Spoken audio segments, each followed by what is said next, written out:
Welcome, welcome, everybody. Amazing. Hi, y'all. Thank you for joining. We're gonna get started here in a couple minutes. Just let some folks go ahead and trickle in. So nice to see y'all. Happy Thursday. Amazing.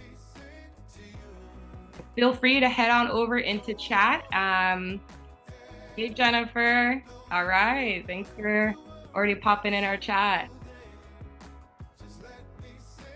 Give everyone another few seconds and then we'll go ahead and get started. Happy Thursday, Christian. Oh, I love that, Mindy. Happy Friday Eve. That is the kind of energy we're looking for as we come into December. All right. Amazing. Well, hello, everybody. Thank you so much for being here and just for being a part of the conversation today on closing the year strong. So, talking about connection and collaboration. My name is Tila, and I lead our partnerships and community events here at ThinkHuman. And I'm dialing in today from Atlanta, Georgia. I know we've got some international folks in here, folks across the states. So go in and head on over to the chat. Let me know where you're dialing in from. Would love to see. Okay, Chattanooga. Oregon, you're very close to my heart. I'm actually from the Pacific Northwest, born and raised in Seattle. So the South is a bit new for me. All right, Allison, we got another person from the Northwest. Very cool. Amazing. Well, just really grateful to all of you for sharing space with us today. Just grateful to have you all here and really want to encourage everyone to, take what you can from the conversation to really serve you and your growth. So I want to get warmed up in the chat again. I already see people still going off. Love this, but would love to know from folks here, as we kind of are ending the year and we're thinking about connection and collaboration, how are you all really staying connected to your teams and to yourself? Would love to hear the different ways that y'all are thinking about connecting with each other, with your teams. All right, Mary, weekly meetings. I like that. Very cool. Well, I'll have some more input as well from other folks on the panel. Yes, check-ins, weekly touch bases. I love hearing and just like seeing the different perspectives here in chat. That's one of the beautiful elements of the webinars that we have, is that a lot of it is coming together through the magic and richness of you all hopping in chat, adding your own perspectives to what we're talking about. And some of the things you may comment or have questions about may really resonate with other people and spark something else in them. So really appreciate your presence and your contribution. And so with all that being said, this wouldn't be happening if it wasn't for the commitment from our wonderful leadership team and our wonderful partners that really help to create a safe space for us to have these raw and authentic conversations. So I'm super excited to introduce ThinkHuman and our partner today, BizLibrary. So BizLibrary is on a mission to really elevate employee skills, create a better place to work, and really just do their part to build a more compassionate and confident future. And so they really lean into these goals every day by supporting organizations, learning and development needs through their innovative platforms, their best-in-class content, and their strategic support. And for folks that aren't familiar with ThinkHuman, we're a manager training and leadership development organization. So we partner with people and L&D leaders by offering cohort-based training sessions to really help develop lasting behavioral change for leaders at all levels. So towards the end of the webinar, a poll will pop up, and if you're interested in connecting with ThinkHuman or a wonderful partner, you can definitely do that. So now it is my immense pleasure to introduce Raymond. Music Ray is his artist name, to the virtual stage to really bless us with some amazing, beautiful music to really ground us before we get into the discussion today. And just a little bit of background on Raymond Robinson. So he was actually born and raised in the DMV in Prince George's County. He grew up listening to folks like Miles Davis, Chuck Brown, Shirley Horn, and had a family friend that really took him under their wing and showed him the ways of jazz. And after the passing of his mentor, the love of jazz, being a musician, that was sparked in him already. So he had his actual first single at 18 years old, Persuasions in Georgia, which also led him to experiment with different genres like R&B projects. And he was also on NBC's The Voice as a contestant. So without further ado, I want to introduce Ray.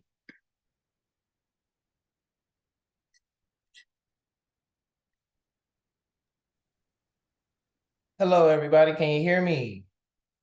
Thumbs up. Can I get a thumbs up if you can hear me? All right. So today, thanks for having me again. I'm Ray. My artist name is actually Music Ray. So if you're looking to find me anywhere on social media, my website is Music Ray, spelled with 2 Y's, Rayy, as well as my social media. So thanks for having me here and excited to play for you all. So we're just gonna play a bit of R&B today, just to get the mood right. Waiting for these commercials. And here we go.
Oh, I think we have do we have an audio issue? Let me just check in really quick. I've seen some messages. Can you hear me talking? Yeah, Ray, unfortunately, we're having some tech issues with your sound, but so yes, we can hear you talking. But you can't hear the instrument? No, unfortunately, we can't. So what we're going to do is, because of the technical difficulties, we'll proceed with the webinar, but we do thank you so much for your time. Of course. Sorry about the technical difficulties, but thanks for having me again. It's a pleasure seeing you all. And I'll try to stay in for a little bit to listen to the webinar as much as you know. Yes, absolutely. Thank you so much. Hello, family. Thank you so much for bearing with us during our technical difficulties. We appreciate you so much for making this time investment as well as growth investment today to explore the topic of connection and collaboration. So we really do appreciate it. I am Hakimia Jackson, Global Executive Coach, DEI Board Advisor, and today I will be your ThinkHuman moderator. I'm so happy to end the year off with you all. So from the words of Brene Brown, connection is the energy that exists between people when they feel seen, heard, and most importantly, valued. It is human nature to seek connection and positive experiences. We are hardwired to pursue interactions that make us feel understood, supported, and included. After all, it's a basic psychological need to feel secure in our relationships and like we belong. So why is it that the very thing we know we need to cultivate us and to feed us, we deprive or choose to be malnourished? Are we in the age of disconnection? I want you to think about this. In fact, research shows that 65% of workers say they feel less connected to their coworkers. Employee disconnection is one of the main drivers of voluntary turnover, with lonely employees costing specifically US companies up to $406 billion a year. Research by Cigna shows that lonely employees have a higher risk of turnover, lower productivity, more missed days at work, and lower quality of work. In today's world, human connection is the responsibility of the collective. It's an essential part of building a great place of work, cultivating collaboration, and more resilient workplaces. I'm excited to have 4 brilliant leaders with us today who are making transformative impact within their organizations and society at large. So please show some love and some good vibes their way. First, starting with Amanda Townsend, Head of Talent and Community, Operating Advisor of Cannon Partners. Welcome, Amanda. And then Brandon Smith, the workplace therapist and founder and president at The Worksmiths. Elizabeth Cutler, co-founder Peoplehood, co-founder of Soul Cycle as well. And the queen, I love her. We've been on multiple webinars together. Lynette Barsdale, Global Head of Inclusion and Diversity at Visa. First, starting with Brandon. Love to hear your thoughts. What makes connection different now compared to a decade ago? And this is to the rest of the panelists as well. Go ahead. Well, Hakimi, first of all, hello, everybody. Great to be with you all here today. I'm going to go ahead and start off by stating the obvious. We're just not working with people as much as we used to. So while there's so many benefits of virtual work, so I want to be clear, I'm not prescribing that we should never do virtual work. It really does many things for us from a work-life balance standpoint. It's hard to really, truly connect with folks when we're virtual, because a lot of the connection and psychological safety comes from me spending time with people. I get more comfortable with them. I start to get a little more vulnerable. I open up. It's just hard to build that in virtual settings. And virtual settings tend to be more operational than relational. I mean, there's an agenda. We kind of go through our meeting agenda items, and we don't get that real opportunity to really explore and look through other people's lenses. So I'll open with that as a kind of a baseline for the other panelists to build off of. Yeah, hi everyone. Hakimi, again, thank you for hosting this panel for us and being the moderator. We also just have a lot of technology that we utilize that, I think even a decade ago, while we were utilizing the technology, we're using it in so many different ways now. And I think in some places, and I'll be very transparent, I use it as a way to keep in touch with people. And so connecting with them, it live or in person or at a lunch, I'm actually using it in my mind. I think that I'm actually connecting with them. And in some ways I am, because, some ways that's the only way we connect with people who are at a distance from us. But I have to remind myself that there are still ways that you can have a lunch or schedule time. And so, I think we're just utilizing it in a different way. And I think sometimes that way is creating a gap that did not exceed previously. And so, I am really trying myself to do that differently. And some people can't, but if we can, and again, I have the ability to be able to, I'm really trying to operate in a different mode and not allow technology to take the place of live, authentic building relationships. Right, yeah. I completely agree with that. I think this is going to sound funny, but I feel like we are the most connected that we've ever been in history and the most disconnected that we've ever been in history at the same time. We all have our phones. We're always on our phones. We're always on Slack. We're always on email. We're so overly connected. all the time, but yet people and employees will come to me and say, I feel really siloed, I feel really lonely. And it's so interesting that these two, different worlds are colliding. And so it's important, like Lynette said, to really spend time with people in person whenever you can. And I know companies are, now that COVID, it's still around, but we're able to be with each other again in person. And there's remote companies who are giving their employees opportunities to meet in person again, which is great. But it's an interesting dynamic to live in the world that we are in today. It's so true. Thank you all so much. I agree with everything that y'all have said.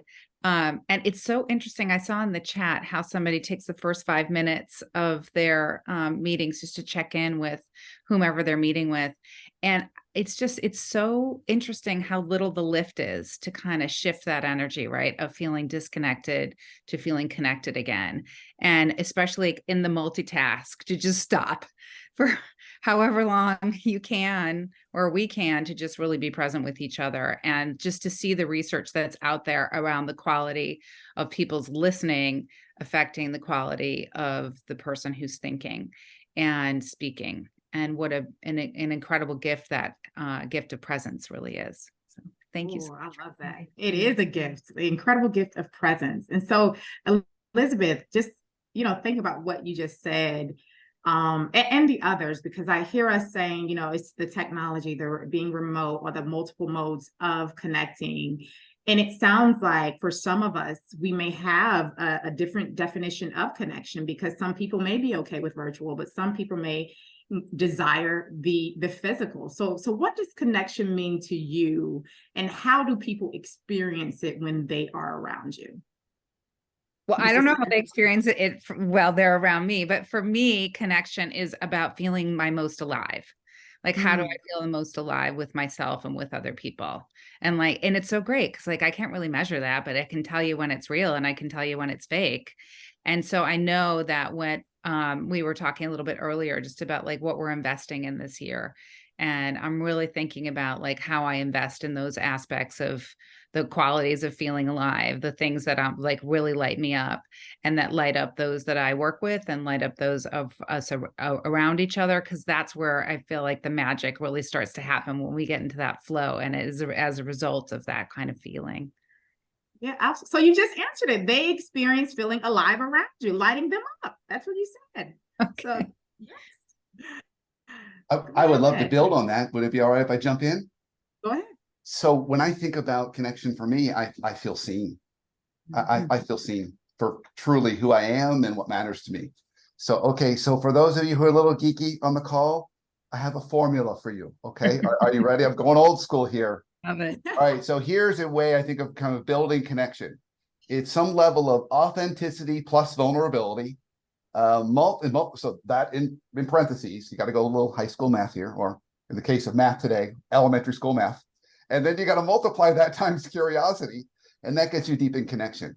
So what I think why this formula is kind of important for us is it requires someone to be curious. You have to make the time to do that, which is the intentionality, being present. We live in a world where everything is urgent all the time.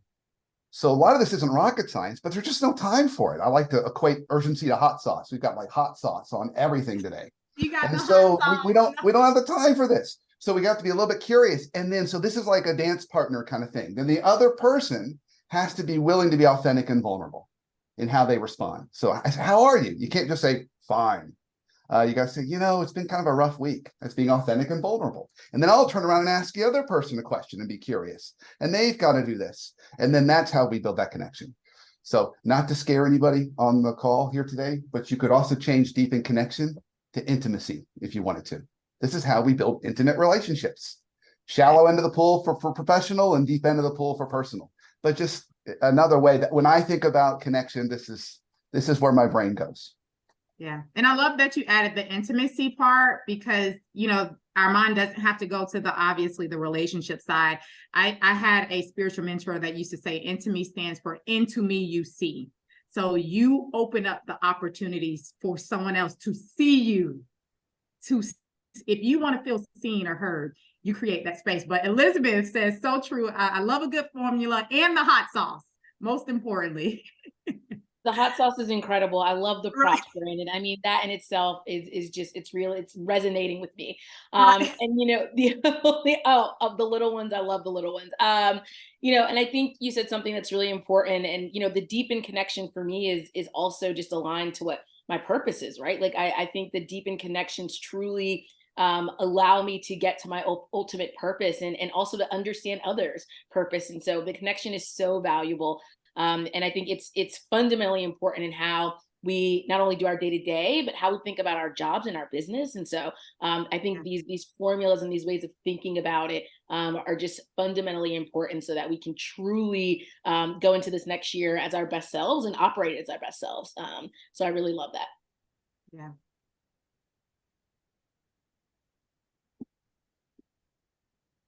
Amanda, any thoughts? I mean, I agree. I think, connection for me means feeling present. And just, a lot of people feel present in different environments. Sometimes you'll meet with a coworker at an event and, maybe they're not the best at connecting with people in real life. And then when you talk to them on the phone, they, just can't stop talking.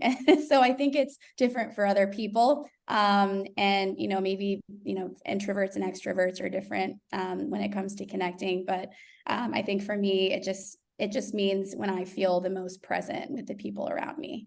It could have to do with my energy level that day. Maybe I feel really present over the phone, or maybe I feel really present in person. But that's what it means for me.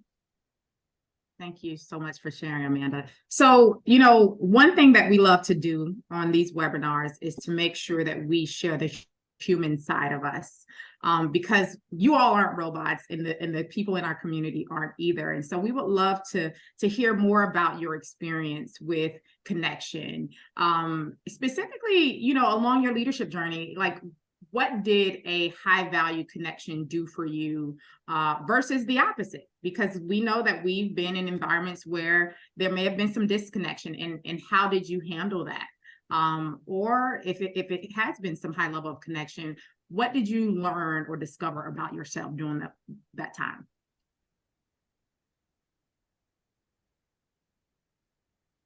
Yeah, I'm happy to jump in. I truly can't think of a time in my career where having an authentic connection has not led to some growth or ability for me to have an opportunity in my career. And so, if I think about one in particular, I was at a company and I had not identified a sponsor for me at that company. I had many mentors that were fantastic, but I had not identified a sponsor. And me being curious and reaching out to this person just to understand more about them, understand about their work, some of their challenges. And I'm trying to use the formula as I'm talking because I think that formula is spot on. And me being, truly authentic with them, we were able to build a relationship in which the relationships that they then had allowed me to grow in my career. And I mean, grow by level, grow by responsibility and impact in my role. And that really, I learned two very important lessons during that time, which was one, everyone has always talked about how valuable and important a sponsor is in your life and it's part of your career. And it solidified that. But what it even solidified even more than that was this ownership that I have around building these connections and how important it is for me to take lead in that.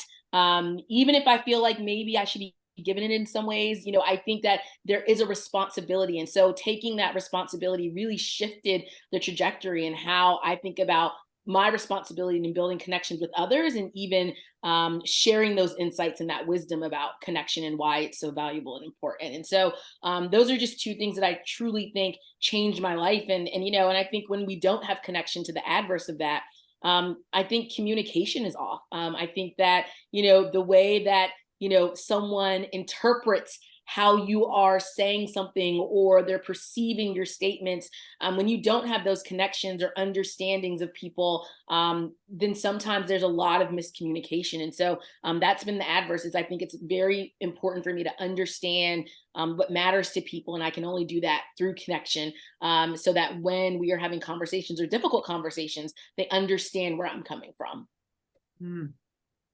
Lynette, you said a couple of things that I want to call out specifically because of what you do as a leader.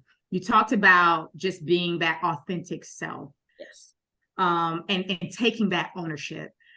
So with, research, we've seen that there are certain cultures, certain individuals that feel as though being authentic may actually, cause an adverse effect. What are your thoughts there, and how can we provide the wisdom that just, on them being okay with being authentic or gauging when to be authentic?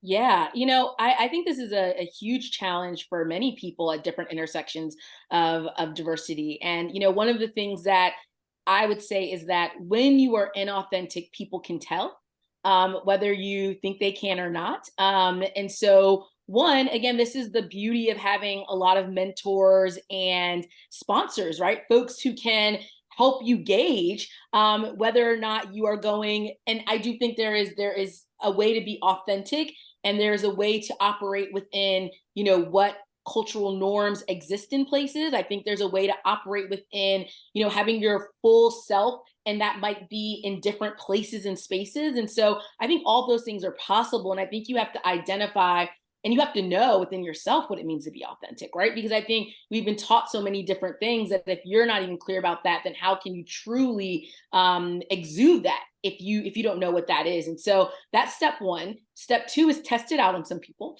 If you feel like you're not sure what the boundaries are or the guardrails are, test it out on some people. And then the third thing I would say is, I think so many people have worked so hard to get where they are that you have been pulling from who your authentic self that entire time. So truly tapping into what has gotten me to this place. What are those skills? What are those personality traits, those soft skills that have gotten me here? Tap into those, because really that is who you are at the core of maybe what you have been operating as, even when you try to potentially show up differently. And that does not work long term, because if you are inauthentic, it will come out at some point. And so, really finding that authenticity is so important, because hiding it will not get you far. You will not be true to yourself or anyone else. Absolutely. And Kristen says in the chat, yeah, we can tell. Jackie says authenticity is difficult, especially with neurodivergent folks or folks who mask or code switch because of optics and what professional is. I hope some of Lynette's recommendations. Well, and I'm sorry, Hakimi, I think this is really important because and I'm going to be really quick because I want the other panelists to jump in too. But for neurodivergent folks, and this is something that I think a lot of companies are still in really trying to build out and understand more. And I think that this is so important that this is called out, because there are things that we know and that we don't know and that we'll continue to learn because it's so different for everyone. And so I think, using and companies learning and using even examples like this to think about how we're building tools and resources for people are so important. So Jackie, thank you for calling that out. And I think it was just really important for me to hit on because, I actually don't think we talk about neurodiversity enough. And I think this is a really interesting call out. So thank you, Jackie. Yeah, thank you so much, Lynette. Brandon, Elizabeth, Amanda? Yeah, I'm happy to jump in. So I want to build on what Lynette said. I think underpinning so much of this, and Hakimi, this ties to how you kind of opened this today. Why is this so hard? The vulnerability is in the formula for a reason. I mean, this is hard. I mean, when you're reaching out to somebody, you're trying to build a connection, you're putting yourself out there. What if they don't like me? What if they don't like my authentic self? And will I'll just be who I think they want me to be? I've tried that in the past. It did not work well for me. I can assure you. But I think the benefit of doing it well is you do have a little. You don't feel alone in the world. So I'll share to your initial question around how has this helped us in our life? I'll just share like this past year for me. So personally, it's been a tough year for me because I've got aging parents. My dad's 90, my mom's 87. They're in an assisted living facility. Those of you that have experienced aging parents, they get a lot younger as they get older. So now the grocery list, I go grocery shopping from every Sunday. The grocery list is like applesauce, goldfish, crackers, and it has been a tough year. It has been really, really stressful. Well, I have a really good relationship with my business partner. And so he'll, in between sessions, he'll say, what, are you okay? You seem like you're a little off. And it creates this opportunity for me to share what's going on. And he's just there and he listens to me. He creates that space. And he took that risk to ask me because we have that relationship. So I think when we're doing this, it's an investment. It's an investment for us. It's also an investment for the people we care about. So when they are going through difficult times, you can feel comfortable enough to say, hey, are you okay? And the person feels comfortable enough. They have that psychological safety with us to say, you know what, I'm not. And then we're not necessarily tasked with solving it. I'm a therapist by training, so we don't want codependent relationships. That's a big no-no. But just being there with another person, sometimes that's more than enough to just sit with them so they know they're not alone. So this whole point that we've been talking about, and Amanda mentioned, we've got all this connection, and yet we're not. So just being able to be with somebody during those challenging times. I definitely experienced that this year. It made me feel like my struggles weren't all on my own shoulders. And see, that's why I said the collective. So a lot of work that I focus on is about building that collective community so that you don't feel so burdened by being alone with the things that you do experience. And I think that part of connection we're losing, of recognizing the importance of bringing the collective together in this experience, because you are not alone. Whomever we're talking to on the other side, these brilliant leaders are sharing this insight to let you know that we are in this experience together. Thank you so much, Brandon, for sharing that. Elizabeth, Amanda? One of the things that I keep hearing is care, just like basic caring about one another. And I think that when we talk about our phones and we talk about connectedness, there's like the thing that people really feel is just what you all have been saying. It's they feel that the qualities of what's real and what you can feel is care, and what you can feel, for me anyway, like this goes back to the what somebody was saying in the beginning in the chat, like how just in listening and just really hearing what somebody has to say, it just makes me feel so much more cared for. I don't need to solve. I don't need to fix. I just honestly need somebody to listen to me and to really validate like why I would be feeling that way, regardless of whether or not the outcomes are going to change or not. Because, as Brandon's going through, and we all do, we are all going through this crazy human experience.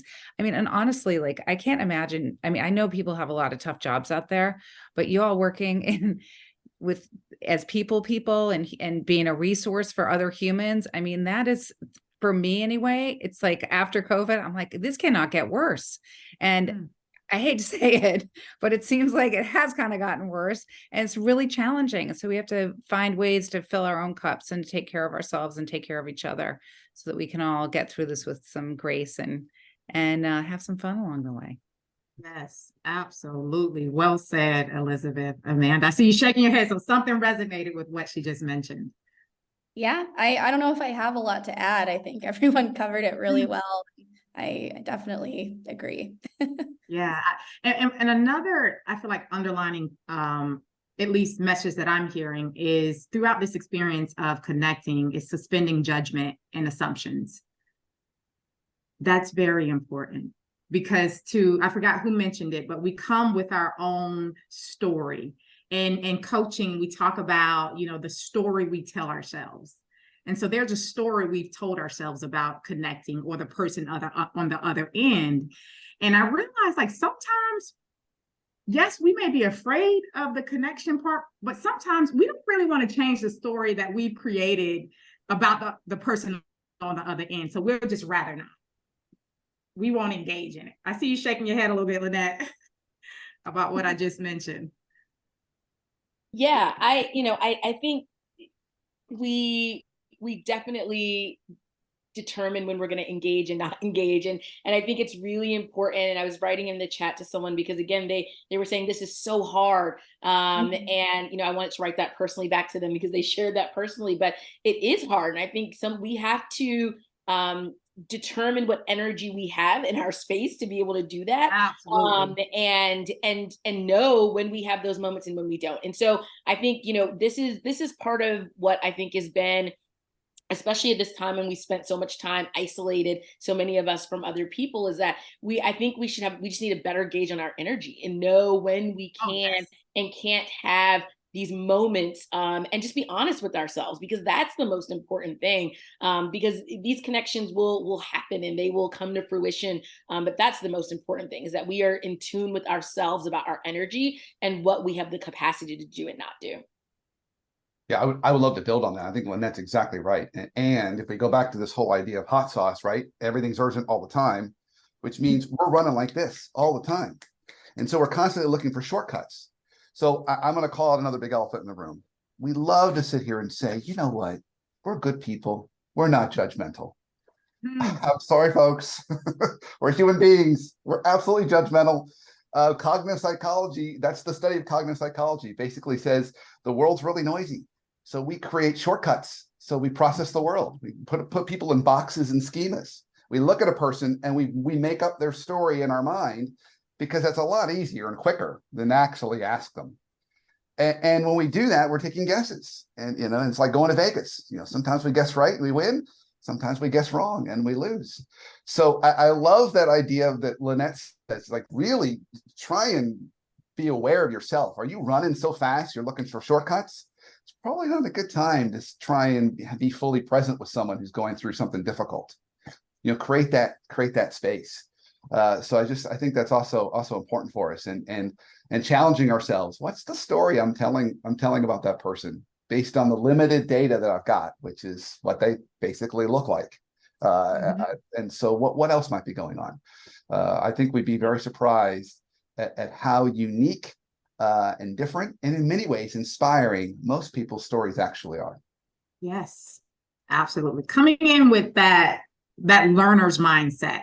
Like, one thing that when I was employed prior to starting my practice, my partner used to come in every day and he would ask me, Hakimia, tell me something new about yourself. Or what did you discover about yourself?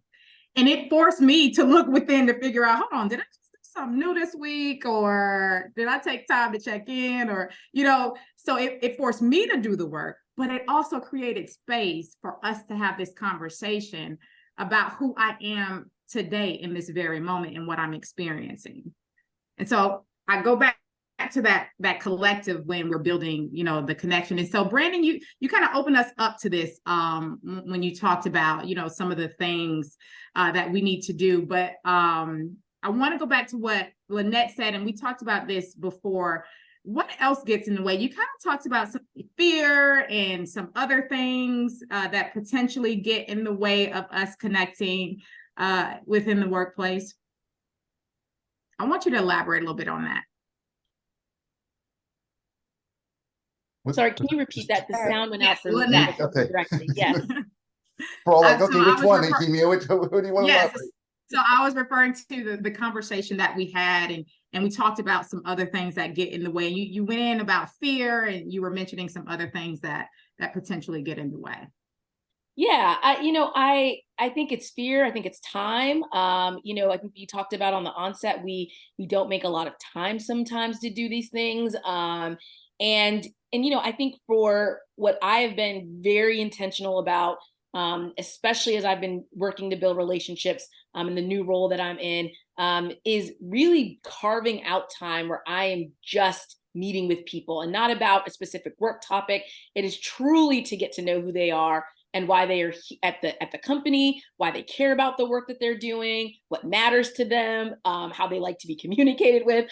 So all of these things are tactics that I'm trying to build in to help, circumvent some of the things that I think get in the way. And I think time is a huge one. And going back to the fear, and I think someone mentioned this, the fear of, of the rejection or of it not going well, or I don't know how to connect with that person, and really by trial and error, by truly understanding how to listen, and not listen to respond, but listen to people, those fears for me have subsided, because, you know, I think if you're truly listening to someone and what they're saying, then you can start to pick up on, okay, how do I connect? How do I build a deeper connection? And not to respond in that moment, but so that you have that as you are building relationships or working together, whatever that next phase is. I wanted to bring up, you know, just what we were talking about earlier about judging people, and then also what Brandon said about his business partner asking him, you know, are you okay in a meeting? And something that I wanted to bring up is that, you know, we're all working in the HR, DEI leadership space. And as a former internal HR leader, I would get dumped on frequently by employees coming to me with their stuff. And I'm glad that they felt like they could trust me with that. But, you know, I was one of the only people who really was seeing inside of people's lives in the company.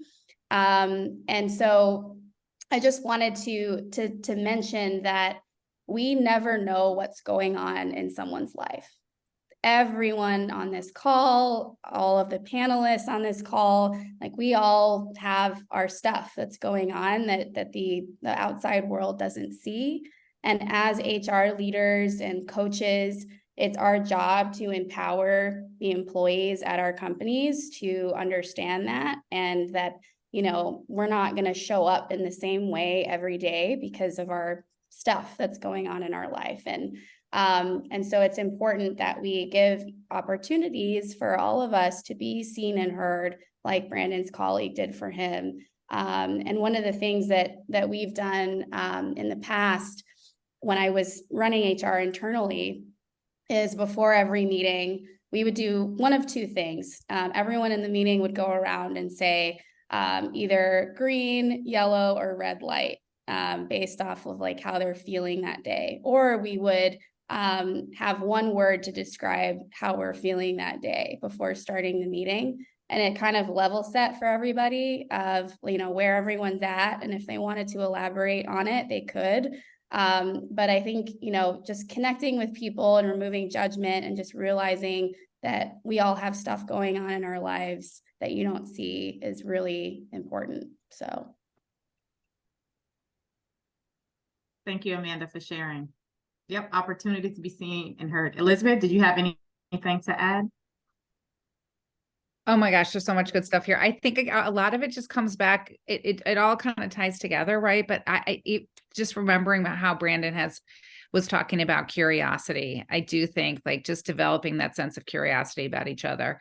We did some interesting stuff with some of the teams that I was leading, really going back to building bridges and kind of like detoxifying an atmosphere, because it doesn't matter what happens, like as a company grows, like people just, I mean, to the point of judging, like we make a lot of assumptions, we cut corners, we really decide what somebody is doing and not doing, and maybe the motivations behind that.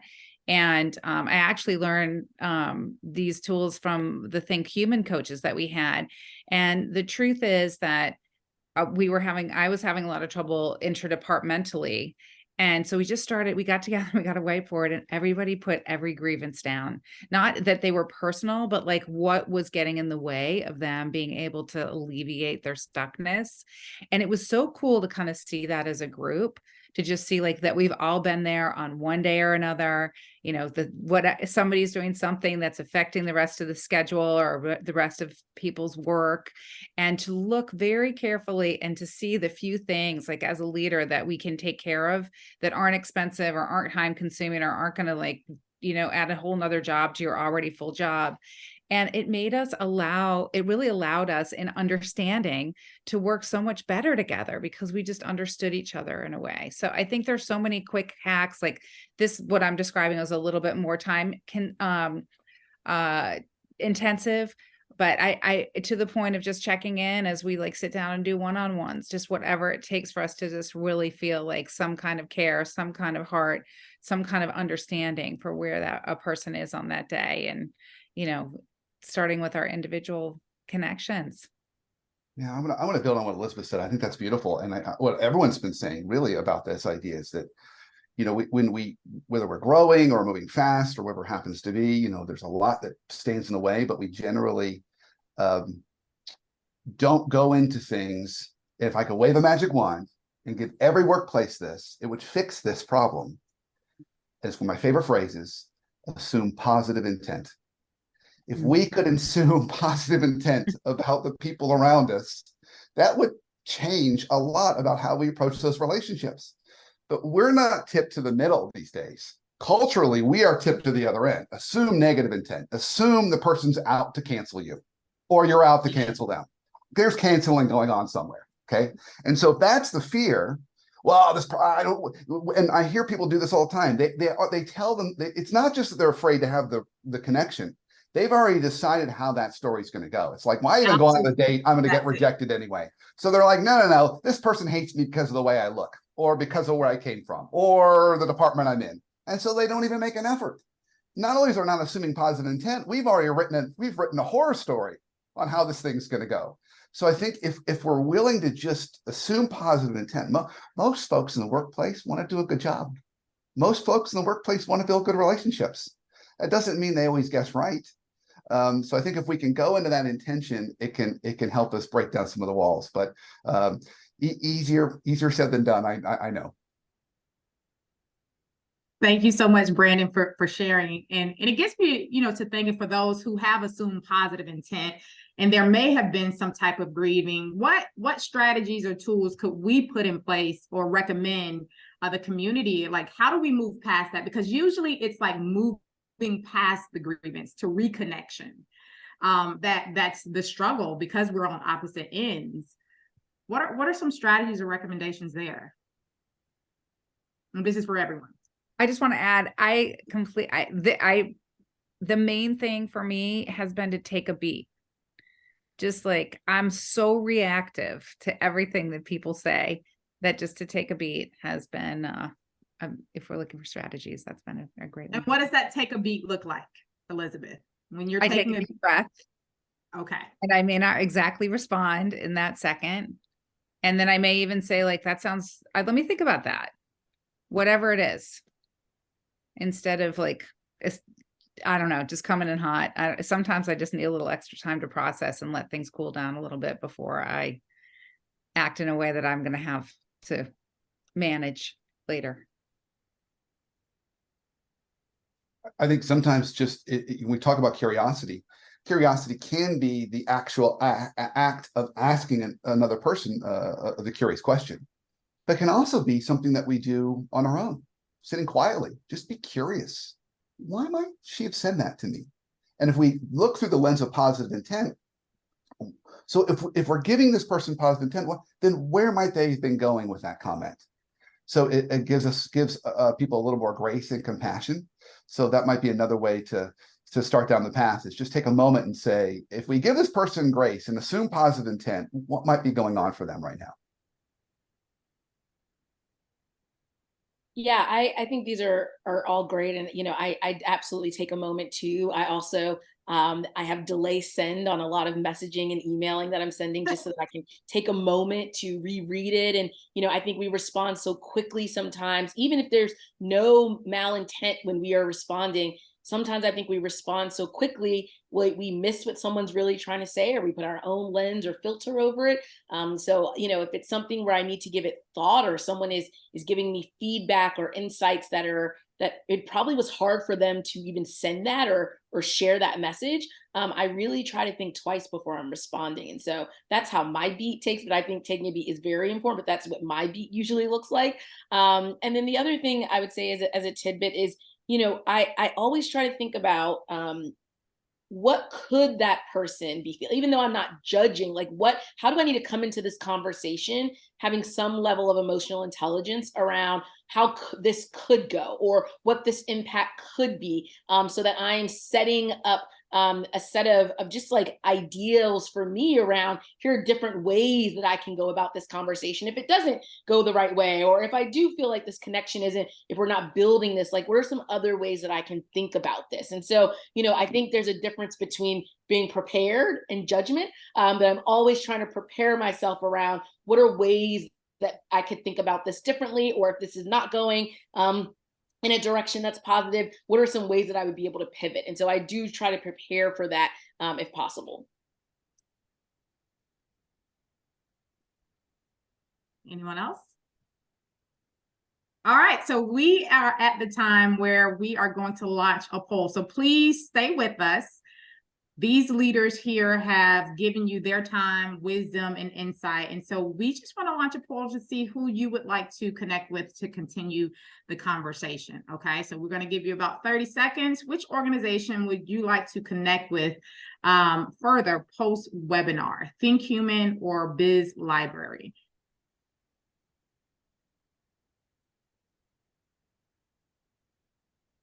All right, so thank you so much to those who have responded to the poll. Thank you to those who are also still with us as we continue this conversation around connection and collaboration. And so, with that, how can we better support our staff who's potentially going through some of the infrastructural shifts? They may be experiencing some personal issues. I know we talked a little bit about the mental health and well-being part of connection. What are some recommendations there to help our talent perform better in the workplace? Yeah, I'll jump in. I think realizing first that our talent and people who are our peers and who we work with every day, I think Amanda said this, right? Like, people are going through things that you may not even know. And so I think understanding that is the most important tool that we have, is that everyone comes to work with different things. The second thing is, companies and the company that I work for, we have great resources such as Modern Health and Be Well, where we are consistently trying to create spaces for people so that if they have those needs where, one, they don't even feel comfortable talking to a manager or someone at the company because it's so personal, that they have these resources. And so I think having companies ensure that there are spaces and safe spaces internally, which is very important, but also other safe spaces is so valuable, because I think even more than ever, there's just so much nuance to someone's ability to be well and have well-being when they come to work. And so those are some things that and as a manager, to encourage, and I don't even like to use the word manager, but as a leader, to encourage people to use those resources and to invite those people in. So, really inviting them into our team meetings, or where there's moments of connectivity or crisis in the world, which seems to be very often, how do you bring those tools in so that people know that they're available? I like that part, Lynette, about encouraging them to use it, because for some of us, using certain resources is taboo in certain communities. And so by you being a leader to advocate for them, to say, hey, this is what is here and available, it shows there, right, that they're valued, and hopefully the connection grows from that experience. And I think we have to create enough psychological safety so people feel comfortable using those resources, feel comfortable asking us for help. And psychological safety allows us more speed too. Be comfortable telling us bad news before it becomes a 5-alarm fire. I'd rather hear it when it's a 1-alarm fire than a 5-alarm fire. So I'll build on this a little bit. I think a really great practical thing that all managers can do, and do it maybe once or twice a year, is at the end of one of your one-on-ones, simply ask your team member the stop, start, continue question. What could I start doing to support you better? What could I stop doing that's maybe inadvertently getting in your way? And what could I continue doing that's working for you? And it's an invitation for them for connection. It's an invitation for you to get real insight into what they need more of, so they can get they can be supported in the way they need to be supported to be most effective. So that's a great way to, even if we're working virtually, we can operationalize this, put it at the end of a one-on-one. Now, I will caution in this: if you're going to do it and you like that approach, let your direct report or colleague know you're going to do it. Otherwise, they'll just say, it's fine. Yeah. Everything's fine. And so you won't get the real answers. But what you'll find is each person on your team is going to be a little different. Some folks are going to say, yeah, Lynette, I love our time. I love twice as many one-on-ones. And then you'll have someone else that says, Lynette, I think we're good. I'll see you next month. Let's cut about half of those out. And you can judge what you decide to do based on that. But it's just a great way to open that dialogue in a different way. Yeah, absolutely. And you know, one thing, just from that, you made me think, Brandon, is people like it when you create a shared experience and not just the leader or the manager decides on how one-on-ones are going to go, or, you know, the workflow is going to go, but creating that shared experience, that shared definition, I think adds value as well. Elizabeth, go ahead. I seen you leaned in a little bit. Oh my gosh, I don't have anything to add. I thought I was riveted by the conversation.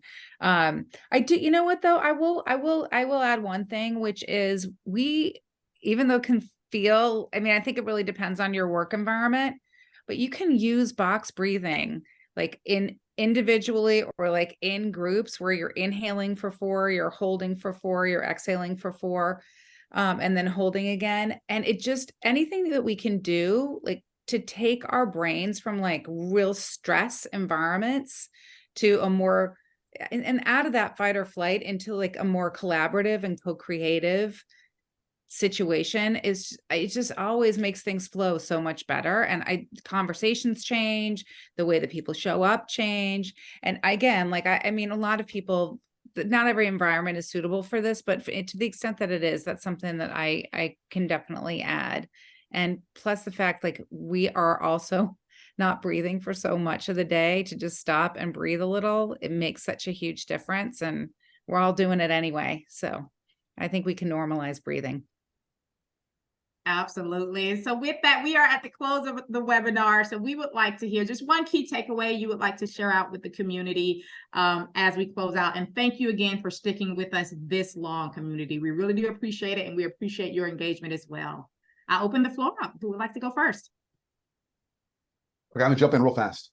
Talk a lot about curiosity. Okay. Just to be clear, curiosity is not the first question you ask somebody. It's the second and third and fourth question. So if I say, hey, where are you going to go on vacation next year? And you say something, I can either be curious and ask more questions, and that's where I'm curious, or I can use what I think is the worst phrase in the modern American language, which is, oh, good for you. Because what good for you really means is, I don't really care. Let's move on to something I really want to talk about. But if we really genuinely get curious, we ask a follow-up question like, well, tell me more about that. Great line you can borrow from therapists. Tell me more about that. And in the history of life, no one has ever not responded to that question with more. So it's a nice way to just get people to talk a little bit more and open up. So it's not the first question, it's the second, and third, and fourth. Yeah. I think you're totally right, Brandon. And I think, you know, one thing that I'm taking away and that I continue to take away as I talk to my teams are, you know, how do we create different environments for people to be able to show up and create connection? There's not a one size fits all. I hope that's what people are taking away, is that, you know, there's so many different ways to build connection and build and do it within your community or out and build a new community. And so I really hope that people truly take that there are so many different ways for us to do this and to really figure out and find those ways that are authentic to yourself, but then also help others to again, build that bridge and come and be a part of that community and that connection. So.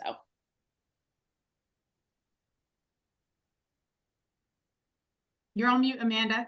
Mine will piggyback off of Brandon. I think it's just really important to be curious about other people, and, you know, continuing to show up in that way, even when it's hard. And then also, I love the assuming positive intent about other people, regardless of how they might be showing up that day. And yeah, I'll leave it at that. Thank you all so much for your wisdom and insight. Thank you, community, for spending your time with us. We truly do appreciate it. Just remember, connection is a gift. Make more of it in 2024. Bye.